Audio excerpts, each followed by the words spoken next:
Конфедерацијата на слободни синдикати денеска одржа мирен протест во Прилеп, повторувајќи ги нивните барања за зголемување на платите во јавниот сектор, усогласено со минималната плата и исплата на К15.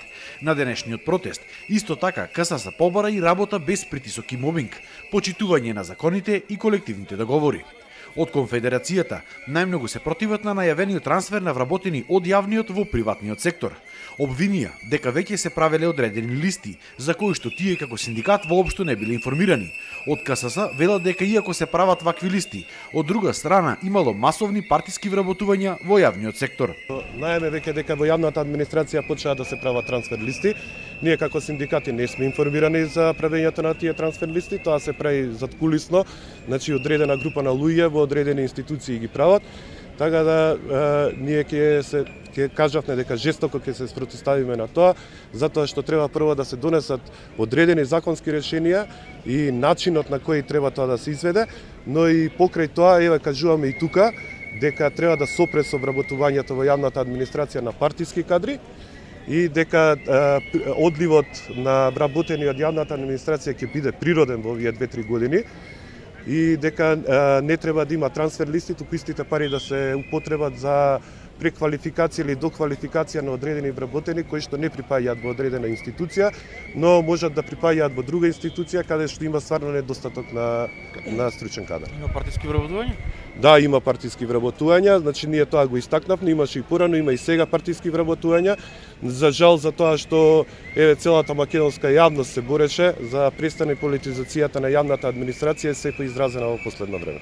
Од СОНК обвинија дека деновиве се вршел страшен притисок врз вработените во училиштата во Прилеп да не излегуваат на најавениот протест. Тоа се правело со закажување на разноразни задолжителни активности за наставниците, кои токму денеска морале да ги спроведуваат или да бидат присутни на истите. Обвинија дека за една година во Прилеп на улица останале околу 1000 наставници. Оваа бројка била најголема во цела Македонија.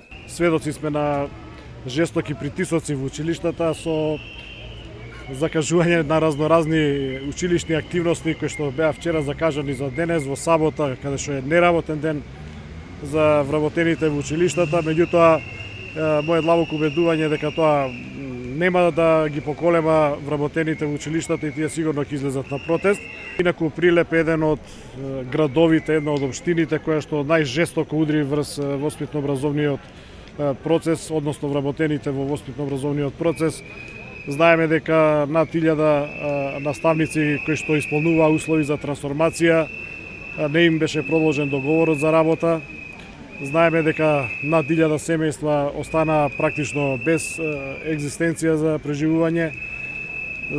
Знаеме дека некои други државни институции на кои што се обративме и се обжаливме за ваквите состојби во образованието го свртеа грбот на правдата и еве впрочем и затоа Прилеп е првиот град, првата општина каде што излеговме да протестираме и да кажеме не за ваквите состојби кои што се овдека. Наставниците се побунија дека ситуацијата во образованието моментално била очајна. Вакво понижување сме немале во изминатиот период. Да се девалвира трудот на наставникот, кој што произвол и премиери, и министри, и директори, и доктори, кои што сега јавно кажуваат 2500 евра зема плата. Не може еден доктор да зема 2500 евра плата, 10 пати да е повреден од мене кој што сум го створил јас тој доктор, ни тој судија, ни тој обвинител. Страмно е ова. Протестира и вработените во културата, кои што побараа колективни договори. Културата 20 години нема потпишано колективен договор. Нашата институција, бивша Народниот театар Војдан Чернодрински, 14 години не постои како институција. Ете ова се аргументите за кои излегуваме и протестираме и ќе протестираме до добивање и до враќање на институцијата театар во Прилеп, затоа што Прилеп од 50 година го негува театарот и се уште го негува и најголем срам е да ја загуби институцијата која што е бренд на овој град и продолжува да биде бренд и да го представува градот.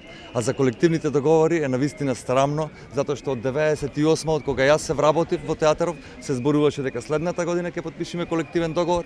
Еве 20 години после уште културата и науката кои што треба да се главните двигатели на ово општество, немаат подпишано колективен договор. Од КСС најавија дека Прилеп е првиот град каде што започнуваат протестите, а истите ќе продолжиле или пак стопирале, во зависност од тоа дали владата ќе имала слух за нивните барања.